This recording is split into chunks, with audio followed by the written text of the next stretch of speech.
Hey everyone, and welcome back to Master Your Life Beyond the Boardroom. I'm your podcast host, Luke Beastore, and I'm joined in the studio today with James Roffey. He's a high performance and mindset coach, which I'm going to introduce him properly in a second.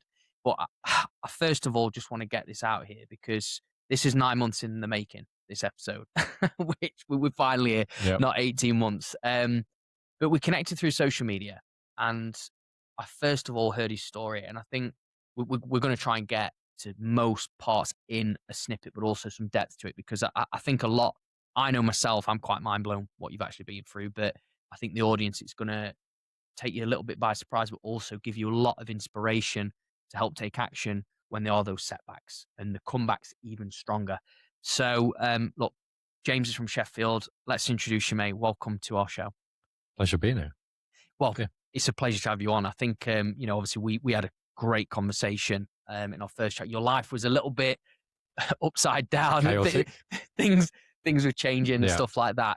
But just for our sort of audience to sort of understand what you do day to day with your business, Mhm. could you just give, the name, sort of what it is that you do, who you Yeah. help sort of thing? Yeah. So my business is called The Ultimate Body and Mind. Like I said, it's a high performance and mindset coaching business. And essentially there's elements of personal training, elements of a resilience coach and a life coach, kind of a hybrid all rolled into one. So the the end goal is to help people step into the person that they always know they should have been, but obviously life kind of stops them at times doing that on their own.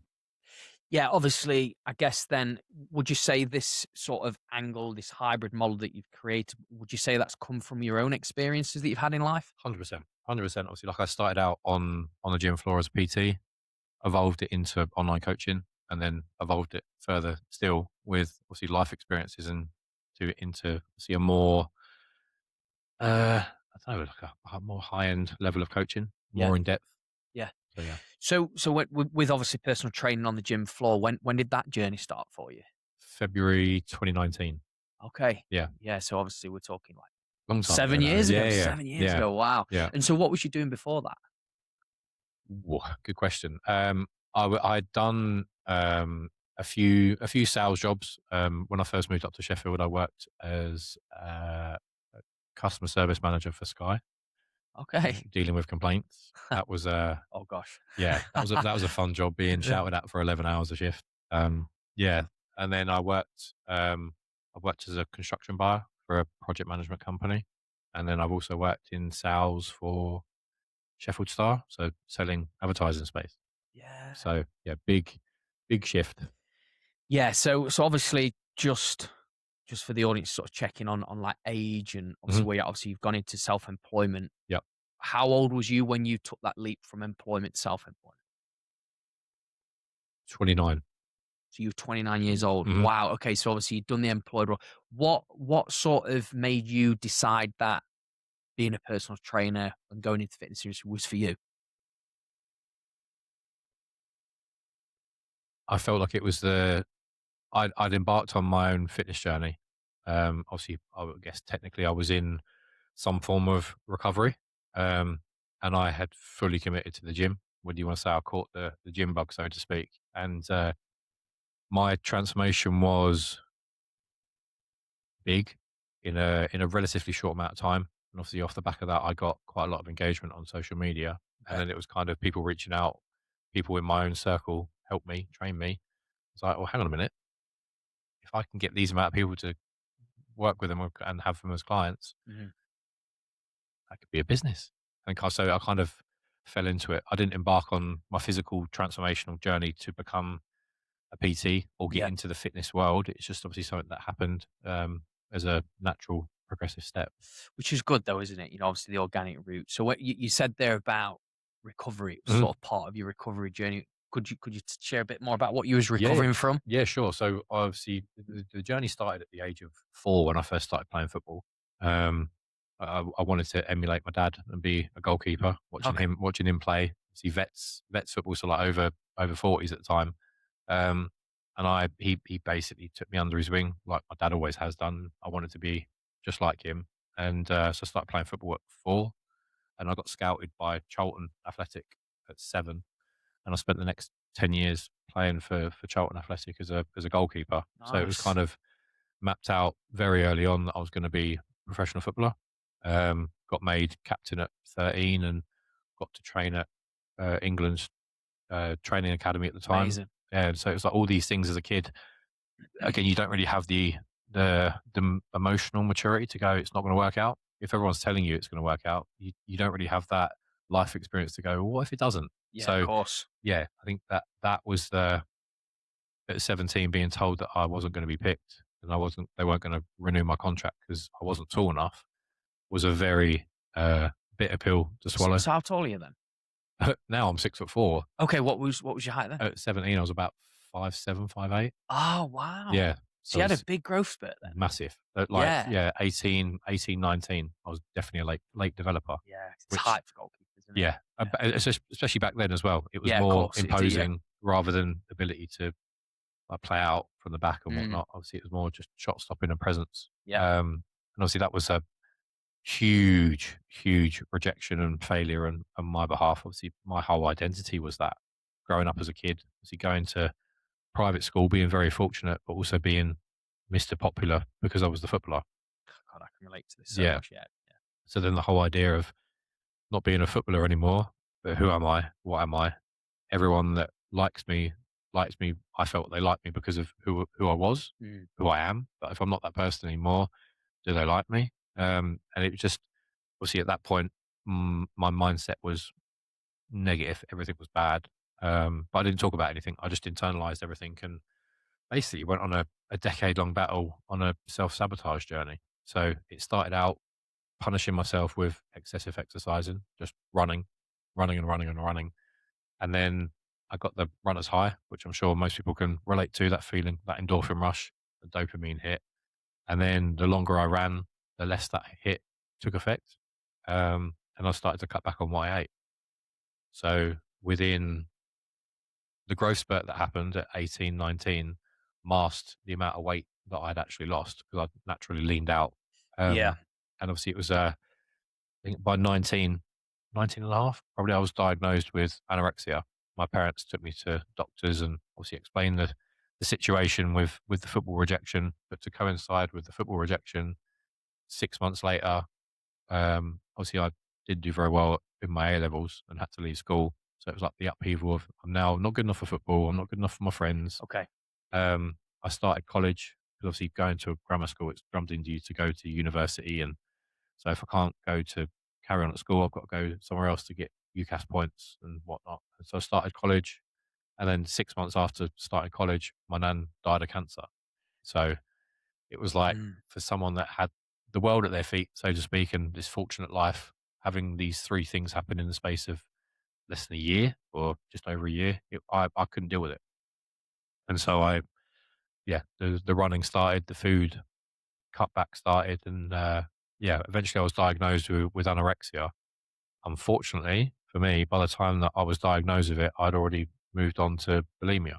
So, So just, I mean, this is quite intense stuff, and I mm, appreciate you sharing it. And I think a lot of any sort of athlete, yep, listening to this or watching this back, will heavily relate. I mean, I can relate, especially the rejection route and then turning to food as yep, emotion. But I just want to ask, what do you think triggered? Obviously, I know you had that growth spurt, and I guess once you're taller and bigger, obviously you burn more energy and stuff like that. yep. What do you think triggered the less eating and more running sort of thing, or more expenditure? What was going through your mind back then? I think it was the silly thing in my head that I was trying to run away from my life. Mm. That's what it was. It was some form of escapism. And obviously, like you look back now, yeah, you can relocate, you can change friendship circles. You Yeah. can't run away what's going on between your ears. Doesn't matter how far you run, how fast you run, it's still there. And so I think obviously I was doomed to failure in terms of that respect. Um, Obviously, it was just it wasn't something. It wasn't in the family like eating disorders. There was no such thing. It wasn't talked about on telly or on Yeah. soaps or in the newspaper. It was just how I picked my poison or it picked me.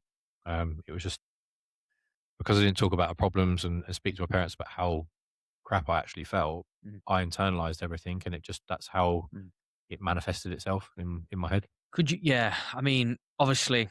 one thing's led on to another. Obviously, we'll talk about how that went anorexia to bulimia as well. Yeah. Obviously, you had those life things, which I'm sorry to hear, because obviously it's like bang, bang, bang, it's like Yeah. knock you when you're down Yeah. sort of thing.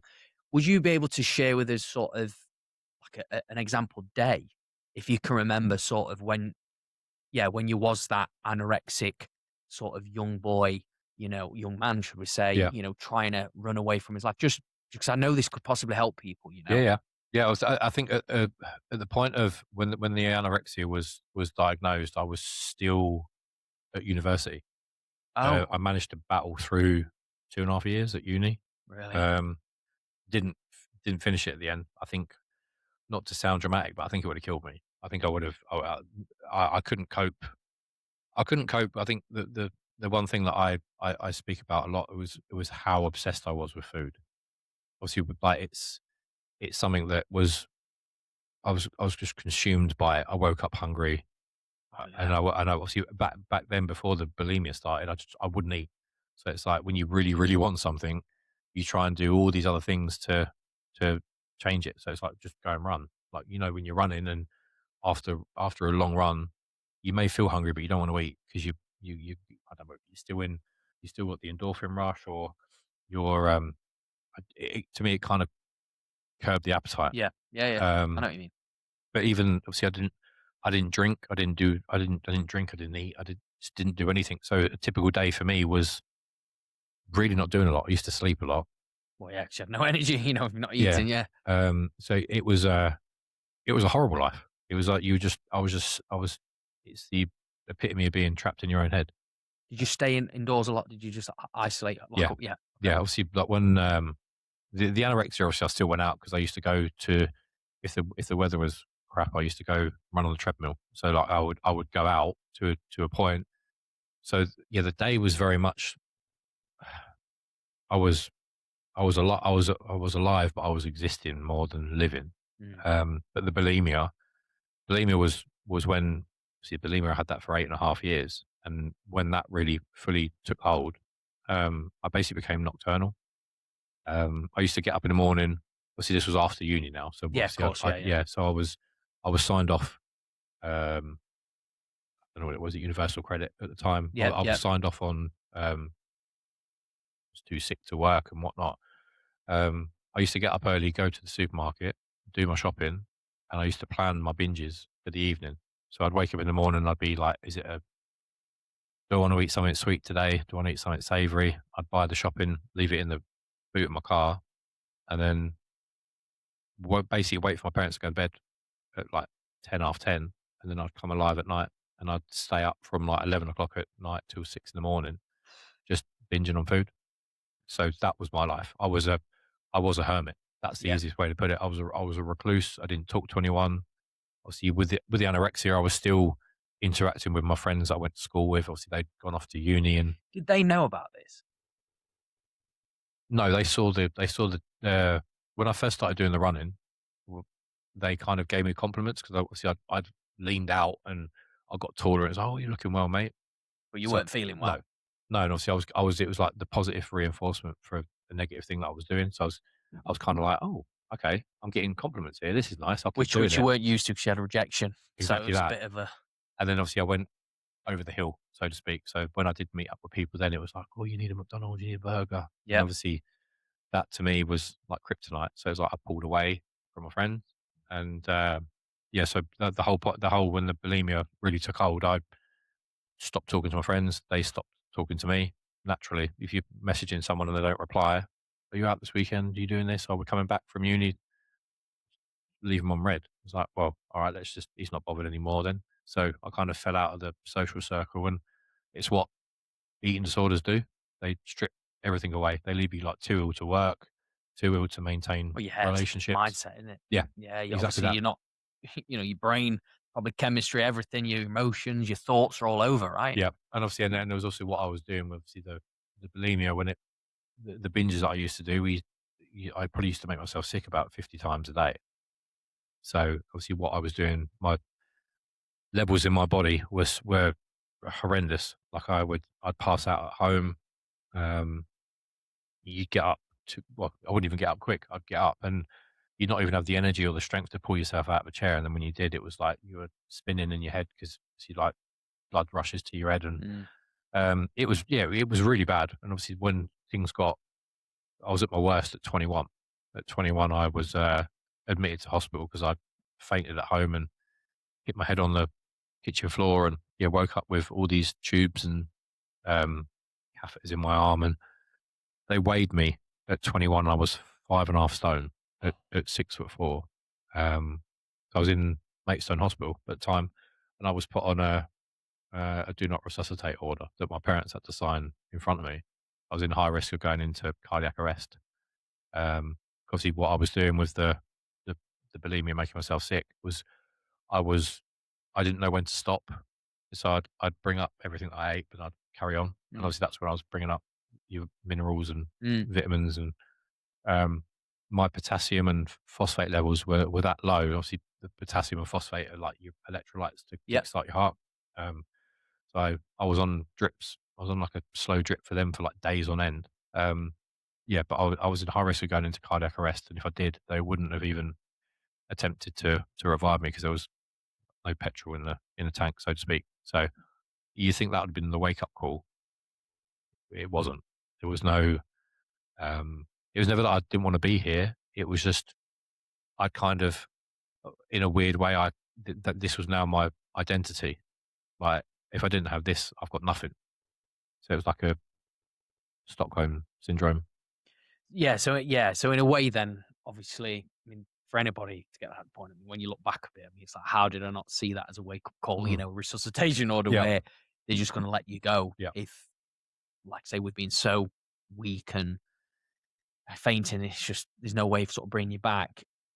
That not being enough, but then also continuing it. yeah, And like you just said there, you didn't obviously I guess you got like say the runner's high, but you must have got a bit of a high and kick from the food yep, initially. yep, That feeling of comfort, that feeling of oh, it's giving something to me. yeah, But then obviously that crash, feeling of then you know, feeling even worse and then obviously making yourself sick. yeah. So just coming through this then, when did things start to progress? When did things start to become better and change in your life? The 24 was when I realized that I'm out of control of this. 24 was when I realized I need to change. So that was another 3 Oh, years another after. 3 years, yeah. Really? Yeah, and even after that stint in hospital, I was put in a eating disorder unit, um, to basically help me reintroduce how to eat normally, Mm. um, which was, again, like a horrible feeling in itself, like, at 22, watching all my friends on Facebook. This is obviously showing my age now because it's before, like, Instagram and all Yeah, that. yeah. It was like watching them meet up on lads' holidays, going skiing together, and there's me in an eating disorder unit learning how to eat again at 22 when a few years previous it was seemingly like I had the world at my feet or all these opportunities, and like how quickly things can go to crap Mm. with a really bad mindset. Um, that in itself kind of kept me in the bulimia trap where it's just like an angel and a devil on my shoulder. Like you need to change, mate. But yeah, but you got nothing else. If you do change, you got nothing. Mm. And I said, oh, you stay in that bad in its grip. So at 24, when I came out the eating disorder unit and kind of reintroduced myself of how to eat, and obviously the portions I was eating were tiny, almost like laughable compared to obviously what I put in inverted commas, what a normal portion Yeah, would be. yeah. But I think even being in the unit for that long, it kind of kickstarted something in my brain. I think the body dysmorphia went, and I saw myself for how I actually looked. Whereas before it was like I look fat, got to look Yep. skinnier or whatnot. I saw myself for how I actually was, and it was like I can't deal with this on my own. That was I realized that's the massive step to know that you've actually got a problem, and it's not just I'll start on Monday. Yeah, yeah. I'll stop like one last cigarette, one last drink. Yeah. Never happens. Never happens because if you're still in that mindset, you'll find any excuse to carry it on. But having said that, it still took me 3 years to kick it. This was obviously something that I'd had as my routine, my normal, my the new James after football was James with the eating disorder. So it was like, what were we like 6, 7 years into 6 years into having it. It's like you can't just click your fingers and stop. And that's when, see, I worked. My dad put me in touch with I saw a sports psychologist, and then with his help, it was different to any other therapy that I'd had. It was very much looking forward rather than looking back and trying to pinpoint the exact moment everything happened. Yeah, It's yeah, like yeah. I'm not a psychologist, but I can tell you what three things happened in a very short amount of time. That which one was the absolute catalyst. I don't. It doesn't really matter. Like obviously, he was like, "Do you want this? Is this the life you want? No. Well, what are you going to do about it?" And obviously, he eventually he helped me get back into work. So work at 25, I got a job as a business development manager for a double glazing company. That helped my resilience, um, Yeah. and tenacity. And yeah, so and I kind of at that point I very much I just changed one obsession to another. I just become obsessed with work. If I work all the time, I can't be fixated on food. So work became So you had a bit of an addictive yeah, personality. yeah, Yeah. So from when you just said there, it built up your yeah, resilience. So from that, even just having a job, then coming from such a, like you say, where you're just looking at your mates on yeah, Facebook and going, "Wow, life's changed." yeah, I'm. They say, I don't know, maybe a director, or maybe they're a construction worker or a teacher or a business owner. You've got an eating yeah. disorder, but that's your identity, like you said. So what did you learn from going into that employment after your rehab? Like, what was the biggest thing you sort of taken away from it? The biggest thing was I actually had purpose. I actually had structure. I actually had a reason to get up in the morning, and I was actually important. I was an important cog in a wheel, Yeah. and that's what it was. It was the I actually have a reason, a purpose to do something. People rely on me.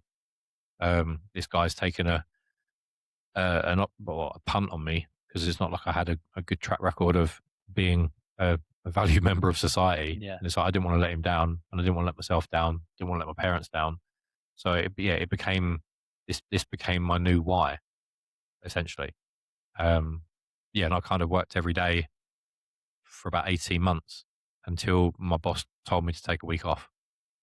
Like, and obviously in that week off, I came up to Sheffield to my brother. Obviously, went to uni up here and stayed up in Sheffield ever since. So I spent a week up with him, and his company was looking for a construction buyer, and he was like, "Oh, this is a bit of you. This I can get you an interview if you want." I was like, "I've got a job. I'm all right.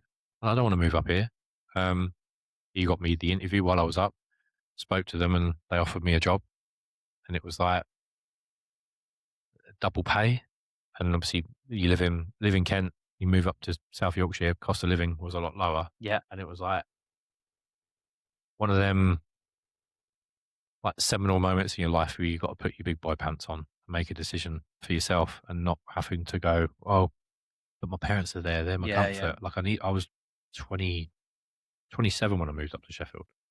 Wow. It's like I'm like old, like in comparison of like starting to fend for myself. I'm very late, like bloomer, so to speak. And I made the decision, like if it didn't work out, I can always come back. But if I do go and it does work out, my life could be better. Mm. Um, and I haven't got to rely on my parents. And obviously, you're supposed to be self sufficient at 27, judging by society. Um, Yeah, I know what you mean. It's maturity, isn't yeah, it? it is, and it's like being your own man. Mm. And so I made a decision. I took the job, and then I got made redundant after 6 months. Really? Yeah, Oh, yeah. So that was that was awful. I did not see that coming. Um, so then I was in a situation where like I've got 6 months of my apartment still up in Sheffield, and my dad was like, "Just come down, come back, and we'll pay the rent." I was like, "It's a waste of money. There's no point doing that. I'll stay up here for 6 months and see what I can do, and if I don't get anything, I'll come down after that." And then I took myself on holiday, as you do when you get made redundant and everything goes to pop. I took myself off to Sharm el Sheikh, um, which I think looking back now was another big step in me trying to kick the eating disorder tendencies, because I was solo holiday. Like me, a couple of even a year before that, I'd never have done that.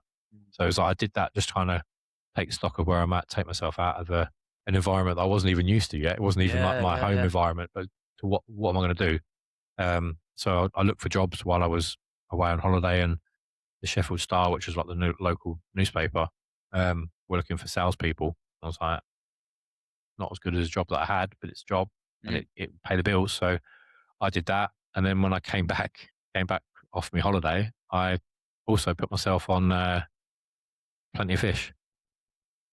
Yeah. Yeah. Yeah. So, and this is going to sound so sad. And I apologize if she is listening. Um, she was the only person that matched with me. Oh, So we matched and we hit it off. And after 6 months, when my partner came up for renewal, she said, "You want to move in with me?" wow, life's changing now, eh? So yes, I moved in. I spent the next 6 months with her. So we were together for a year in total, and then I was every day going to that'd be 9 to 5, and was unbeknownst to me changing my routine mentally every day. I was winning the battle of the old me, of the old Sure. tendencies, and obviously when you're getting over such an addiction, there's no quick fix. Does it ever creep back in? Has it ever? Like, since leaving it behind, or? Uh, Creep back in terms of thoughts, Okay. yes. Actions, no. Wow, good. Obviously, yeah. You always go. This would have been a time. I always got that comparison. This would have been a time that if I was ever going to do it, Mm. um, I'd have had every right to play victim. But then twofold, I wouldn't want to threefold. I wouldn't want to let myself down. I wouldn't want to reverse all the work that I've done for the last 11 years. I wouldn't want to let my parents down and have them full of worry again that I'm going to die. Mm. And then I wouldn't want to give that person the satisfaction that they've made me regress. So that's kind of, yeah, that was kind of, that's, that's how hold myself accountable now. And obviously what I do for my job now, it's like, it's not an option. It's not an option. Obviously, will it always be in the back of my mind? Yeah. Of course. Because it had me for 10 years. That's a long time. But I think it's there now as a reminder. That's all it is now. Just a reminder of how crap your life can be if you let them things kind of creep back in. Um, Obviously, unbeknownst to me, I got myself mentally out of the eating disorder Yeah. phase because I was then sharing my life. I wasn't being selfish. I was being selfless. I was moving into her world, adapting to her routine with her daughter, and giving up the secrecy. That's what obviously the eating disorder. You're very deceitful. You're very devious, and you isolate yourself a lot. You don't want to be around people. So Mm. to then share your life with someone and step into someone else's routine, Yeah. you don't know what you're doing until you look back and take stock. So mentally, I was obviously being with her, recovering. Physically, I wasn't. Obviously, I was still. I was eating, but I was eating just enough. I wasn't eating enough to really say that I'd recovered physically from it. You look at me and go, "He doesn't look well." And then, yeah, one day we never argued or anything, and I just got a text message when I was going into work that she doesn't love me anymore. She's going to stay at her dad's tonight, and she wants me to move out. That was it. And you look back at that and go, well, that's savage. Yeah. But really, that was the trigger for me. That was my first real proper setback since I've mentally recovered from the eating disorder. And I know that my parents were so scared. Obviously, not having a place to live, not knowing what to do, how I'm gonna deal with it. But I moved in with my brother for a week, and then I found another place, and then I decided to go to the gym. I didn't get closure in my head from that relationship, so I made my own closure up, and that was that I don't look like a man. Okay. I was like, that's why she doesn't want to be with me. Like the So you stereo. made that decision for the gym. Yeah. Just And yeah. my being completely honest with you, my initial thing was if I go to the gym and get a little bit bigger, she'll want me back. We'll play Happy Families. Interesting. Yeah. That's This is it. common. Yeah. I can't lie. I'm not going to lie about that.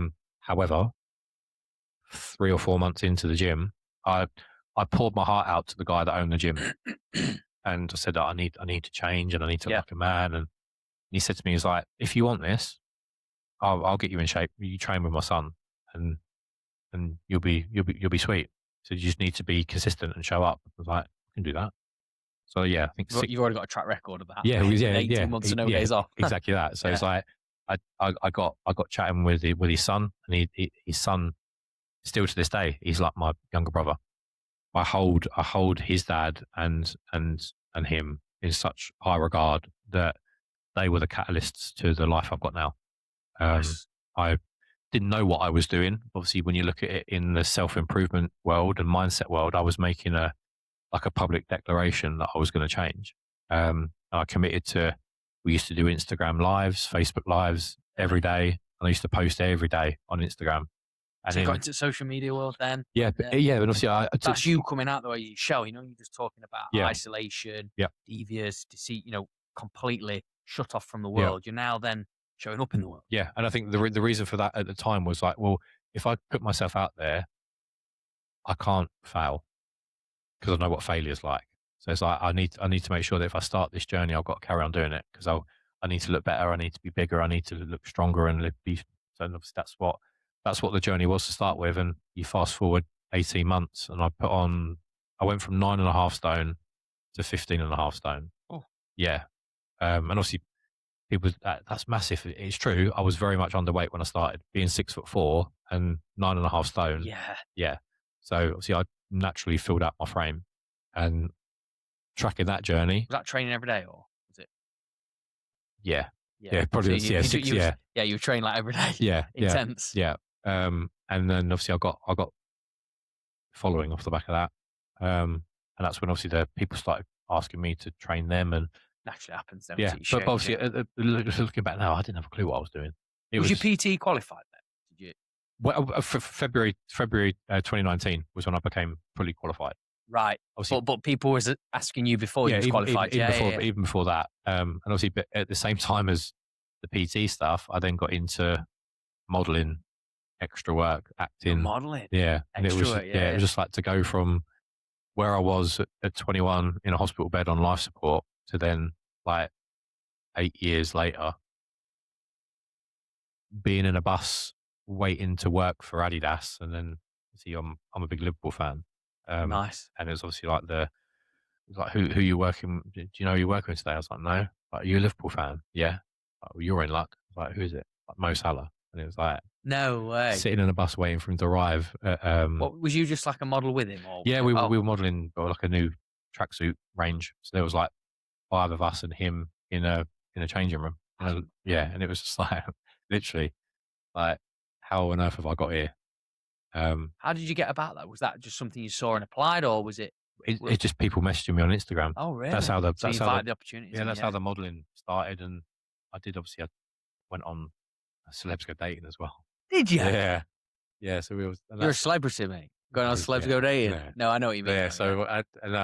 So I met quite a few people like us normal people. Obviously, we stayed in contact with them as well. So it's like my network was growing, and yeah, like I said, opportunities just came out of nowhere, and obviously that in itself was not that you should rely on motivation, but it was motivating to know that my hard work within myself was being seen and being rewarded. Yeah, And of course. that in itself was helping me carry on the journey Yeah. of being better.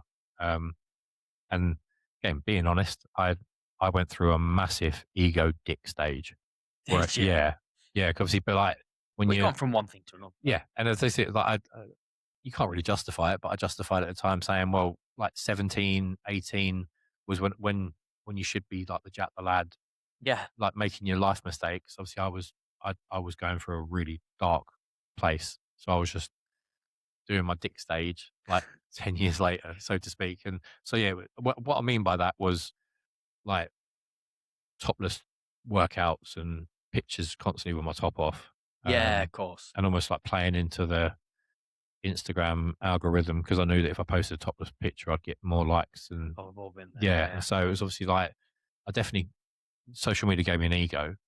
But then obviously then doing the modeling extra work, I think it kind of heightened it or inflated it. Mm. Um, and that carried on really until I had I think about a year into the hybrid of modeling and PT, and I had a lump on my neck.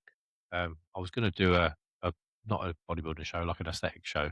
Yeah. I was like about 4 weeks into prep, and my training partner obviously noticed this lump in my neck that got bigger and bigger and bigger.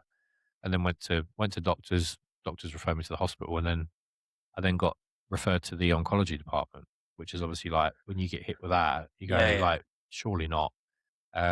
It was a cancerous lump that needed removing, so that kind of paid to the. I obviously didn't do the show while I was recovering from that, and then not long after that, within a couple of months, I then went through the 3 leg breaks in 8 months playing football. So it's there's a bit of a pattern here, isn't this sort of thing? You know, you've had this sort of victim mentality. I'm not saying you went back here, but you've hit the lows. You know, anybody just see. I know people listening and watching this will be going, "How did you even Yeah, bounce back from yeah, the start?" And then you did, hmm, and then you got a bit sort of giddy and got a bit ooh, yeah, yeah, carried away. You yeah, know, which you didn't have that, so hmm, it was all new yeah, feeling yeah. sort of thing.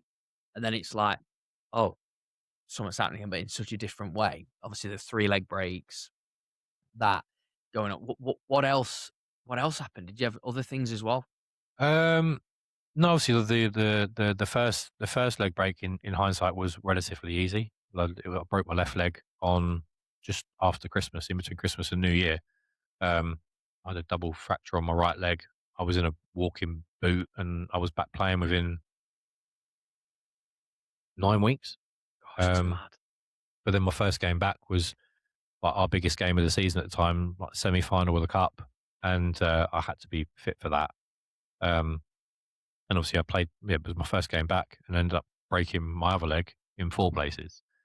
Like, it was a horrendous break. Like, the worst. Even like, every time I talk about it, Yeah. I get goosebumps. Oh, It's like it's the worst pain. Like, I was in it, I was in shock and just chaos in regards to like I. how did what was it? A collision or? Yeah, it was like I knocked knees right at the start of the second half. I knocked knees with my left back and their striker, and I didn't know that that caused a fracture just below my Oh, right knee.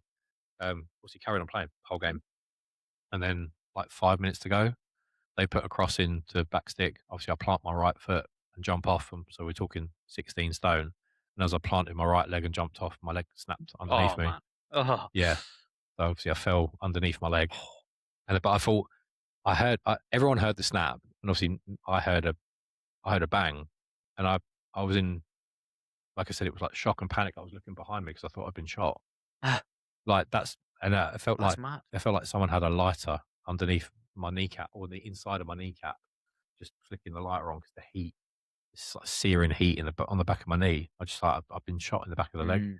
Um, yeah, it wasn't. Obviously my leg was like a snake. Um, so luckily I didn't need an operation. It was reset, which was, I think I passed out with that. It was fun. And then I got let out of hospital just before we went into lockdown. So my lockdown journey would have been the same had we been in a global pandemic or not. Um, yeah, then let out the cast in the August, um, and I was in a race to be fit for the first game of the season, and I was, and Oh, you've then recovered quick. I recovered quick, and then the first game of the season it re-broke. And it was just like, yeah, the first and second leg break I was okay. I was kind of in good spirits as best you can be. Mm. If you remember the start of lockdown, it was like everyone had a free holiday. The weather was stunning. Oh, it was so good, And wasn't so, it? Yeah. yeah, so I again, me being me, needing to have that structure and routine. While I was in hospital, I bought dumbbells, I bought bench. I like mapped out my little hobble journey outside of my house. I set myself 2 miles a day. I walked, and then obviously doing hundreds and hundreds of press ups and obviously keeping my upper body strong. But then when the third leg break happened, September, it was dark, it was wet, you couldn't go out, Mm. and I fell into victim mentality again. Like, why me? Yeah. Not that I'd want to wish this upon anybody else, but I've already had 2 leg breaks. Can you not share it out to someone else? Yeah. So again, I took that one a lot harder, and it was just like then the negative thoughts crept in regards to, have I got weak bones? Mm. It has the eating disorder given me like sarcopenia, as like a long term effect that hasn't been made aware of until now. I had to wait a year for a bone density scan. Obviously, at the time, obviously lockdown, everything was delayed. Yeah, you couldn't really So it get. was like, you're waiting all this time. If it's weak, I won't be able to play football again. I'll be able to be a PT. Like, what do I do? So it was like living with anxiety. Luckily, touch wood, obviously everything was fine in regards to the bone density scan. My bones are fine. They just like to break quite quite easily in a short amount of time. Um, but yeah, so that was the negative. Obviously, the plus side of it at the time was obviously I'd met my partner. Um, Let me rephrase that. Sorry, I met my ex partner. I'll make that clear.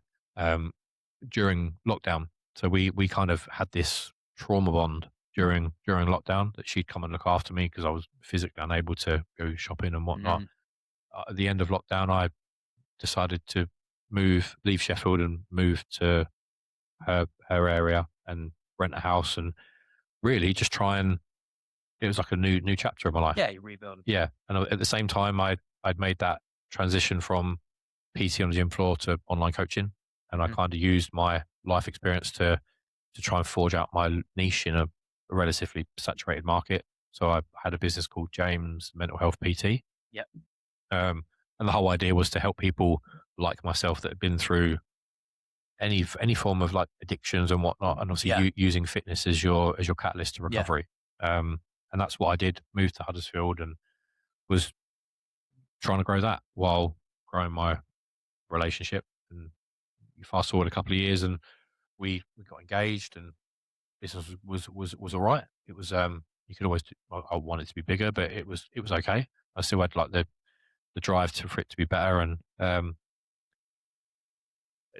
I felt like finally life was kind of falling into had the business, had the partner, we had the vision and the plan to move forward, and he got married in summer 24, and then 5 months later, it was while we were on a honeymoon when we were talking about having kids, and All right. I'd never been in a position to.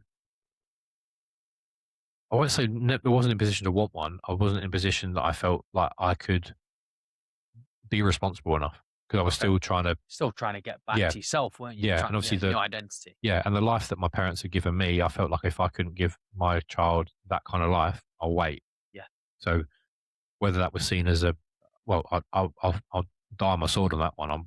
I've made a selfish decision that until I'm in a position where I know that I'm good and I can provide it with Yeah. Yeah. everything, then I won't do it. Obviously, things kind of changed when we had that, and she wanted another child, and it was like, yeah, let's do it. So when we came back off the honeymoon, obviously we both got checked out. She had a daughter to a previous marriage, and she just wanted to make sure that everything was good with her, which she got the all clear, and I got the you need to come in to discuss your results, and it was like, oh crap, what's that? Um, and that's when I found out that I'm infertile. That I have a genetic defect which renders me, yeah, completely infertile. Like no IVF, no nothing. Really? Just So literally no. Oh, no sperm at all. And it's like people say like it hasn't fully been diagnosed yet, but I've done probably close to 20 sperm tests, nothing. wow. So it looks like I've by all these things, it looks like it's a genetic defect, and when you actually look at the characteristics of the genetic defect, late bloomer, football, Yeah. you didn't start growing until I was like 18, 19. Yeah. Um, but all these traits, and it was like of the 20 most common traits, I could tick off at least 9, and it was like that would explain a lot. Could be a late bloomer now, though. Could be late bloomer Kids, now. could be Yeah, yeah, 40s. yeah, When you go into your 40s, like you're ready to go. yeah. You never know. You never know. But obviously that that was probably from a being completely honest, that was the worst news I've ever had. Oh, I can't. I think like you're 30, 34, and you feel like you're already late to. My friend's been married for years, Yeah. had Yeah. houses, and it's like I'm finally there. I finally got the business, and I've got Yeah. Yeah. I've got the wife, and we had our little family, but we wanted our own as well. Of course. And it's like to then be told, mm-mm. It was just like the initial reaction. I was more upset about my parents than me. It was my parents, then it was her, then it was me. Is it because they wanted like a granddaughter, grandson, or what was it? It was more me giving them one.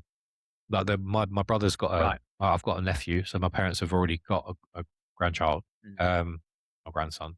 But it was like more just giving them my one, and obviously like, in terms of Because they've given a lot to yeah, you, basically. yeah. And I know how good they are with my nephew, and it was like to be able to have that for myself, like some kind of it's selfishness in a way, but then it was also for my ex partner was obviously like you didn't sign up for this, I didn't sign up for this, I didn't know, um, but then then it was me as well. It was like the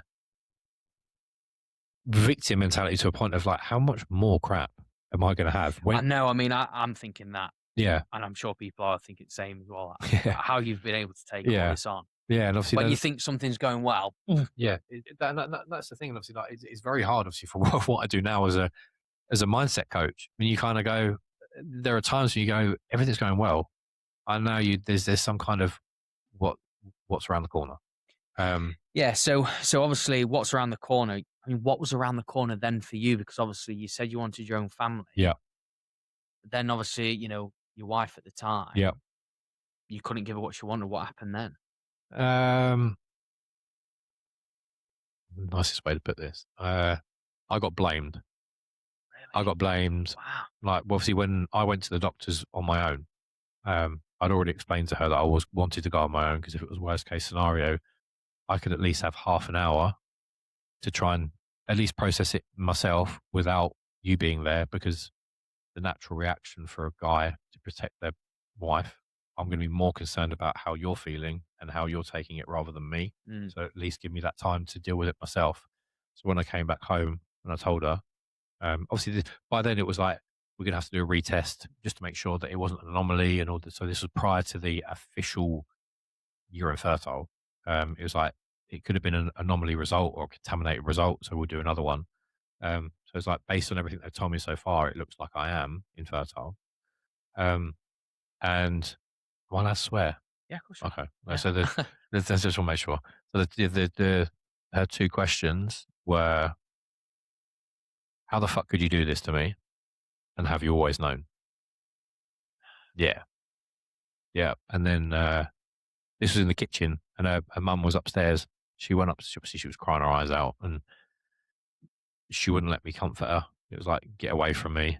She went up and spoke to her mum, and you just heard her mum go, it's fine. You can always find someone else. And obviously, because there was no music on, no telly on, I heard everything. And it was just, obviously, looking back now, that was the moment that my marriage ended. It just took a long time. Well, it took another 6 months for it to actually end. Um, I kind of got coerced into, I tried to do everything to keep the family together and jump through hoops. I lost myself in the process of trying to save the marriage. That's the easiest way to put it. So I was anything she wanted, yeah, I'll get it, I'll do it. So she told me at Christmas that she wanted me to go down to my parents to have therapy to unpack all this stuff in your head because I've lost myself and that I'm depressed. It's like, I'm not depressed. I'm sad. Yeah. There's a big difference. And Yeah. Yeah. obviously, Yeah. like the backstory that I have, I kind of know myself better than anyone Mm. in regards to like I know when if I'm depressed, I won't want to get out of bed. Don't want to interact. I don't want to work. I don't Mm. want to do nothing.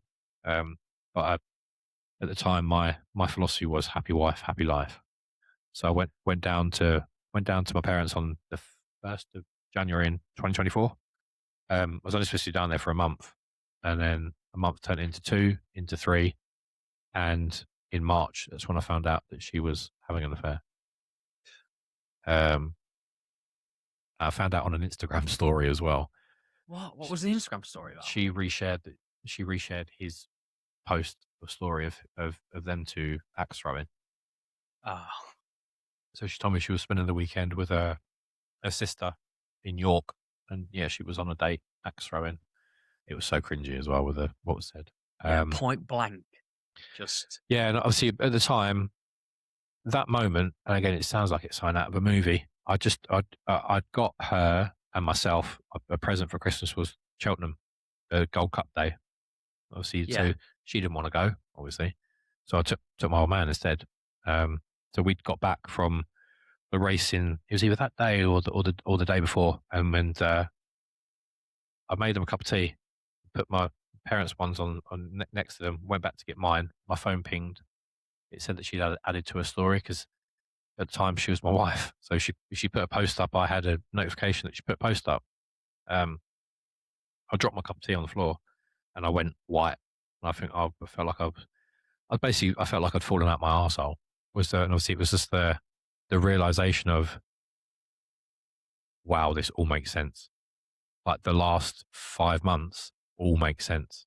How did I not see it? Yeah. Well, Um, yeah, I mean, when you're at the other side, yeah, obviously hindsight, wonderful yeah, of thing. course. Um, I didn't confront her about that. I kept quiet for a week, and I went up the following week to see her.